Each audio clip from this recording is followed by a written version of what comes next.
Lord. ప్రభువైన యేసు నామములో అందరికీ వందనములు. ఈ దినం దేవుని వాక్యంలో నుంచి ఇర్మియా గ్రంథం 17వ అధ్యాయము 21వ వచనం 22వ వచనం. యెహోవా ఈలాగు సెలవిచ్చుచున్నాడు, మీ విషయంలో జాగ్రత్త పడుడి.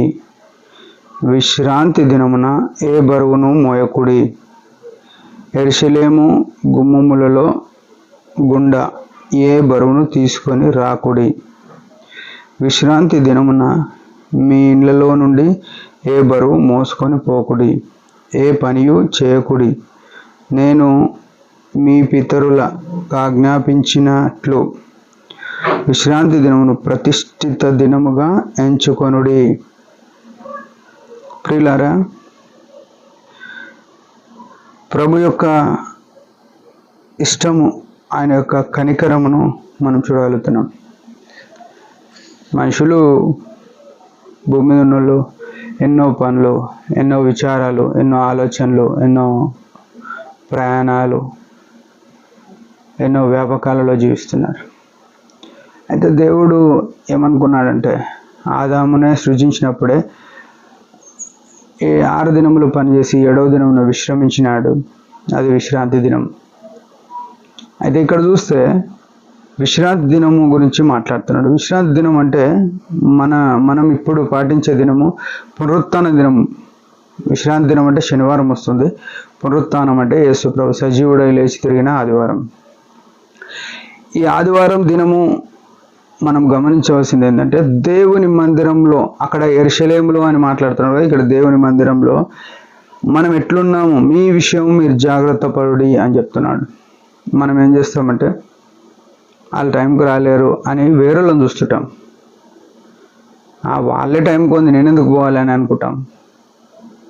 లేకుంటే ఇంకా దరిద్రత, భ్రష్టత్వం ఏంటంటే, మందిరంలో ప్రార్థన మైకులో వినబడ్డాక, పాటలు వినబడ్డాక, 1వ పాట, 2వ పాట, 3వ పాట వినబడ్డాక, ఆ తర్వాత వాక్యం ఎవరు చెప్తారో విన్నాక అప్పుడు మందిరానికి పోయే భ్రష్టత్వంలో కూడా చాలామంది ఉంటారు.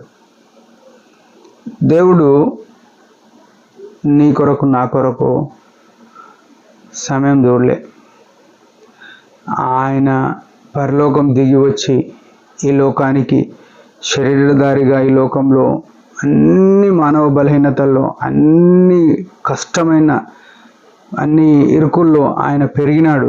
అందుకే యెషయా 53:1 ఎండిన భూమిలో లేత మొక్క వలె ఆయన ఎదిగినాడు. అంటే ఎండిన భూమిలో లేత మొక్క ఎదగడం ఎంత కష్టం ఆలోచన చేయండి. మనకు కూడా వ్యవసాయం తెలుసు కదా, ఎండబారికి తట్టుకోవాలా. లేకుంటే ఒక్క మొక్క ఎదిగితే ఆ ఎండిన భూమిలో ఏమి పచ్చగా లేకుంటే ఒకటే పచ్చగా ఉంటుంది, దాన్ని పురుగులు తినేస్తాయి, ఎన్నో పశువులు దాన్ని తినేస్తాయి, లేకుంటే ఏదో ఒకటి దాన్ని కొట్టేయాలనిపిస్తుంది. అట్లాంటి ప్రమాదకరమైన పరిస్థితుల్లో యేసు ప్రభు నీ కొరకు, నా కొరకు ఈ లోకంలో పుట్టి 33.5 సంవత్సరాలు జీవించి ఆ కలువరి శిలువకు ఉదయం 6 గంటలకు ఆయన ప్రయాణమైనాడు. ఆయన గొల్గొతా వరకు బరువైన శిలువను మోసుకొని ఆ మండు టెండల్లో బయలుదేరుతూ వచ్చినాడు. ఆ ఎర్రటి ఎండల్లో కాళ్ళకు చెప్పులు లేకుండా నడిచినాడు. ఘోరంగా హింసించినారు. ఆయన వీపు దున్నిరి అని రాసినాడు కీర్తనకారుడు. రక్తసిక్తమైన ఆ యేసు ప్రభు సిలువను మోసుకొని గొల్గొతా వరకు పోయినాడు.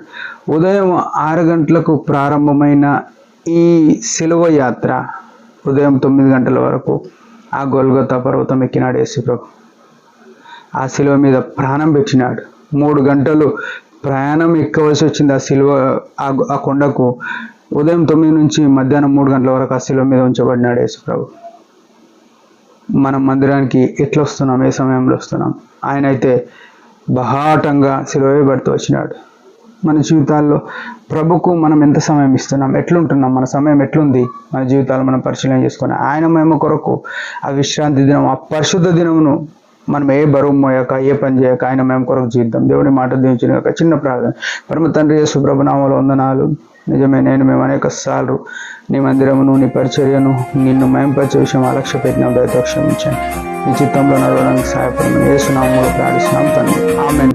మీరందరి పరిచర్య గురించి భారంగా ప్రార్థన చేయండి. Praise the lord.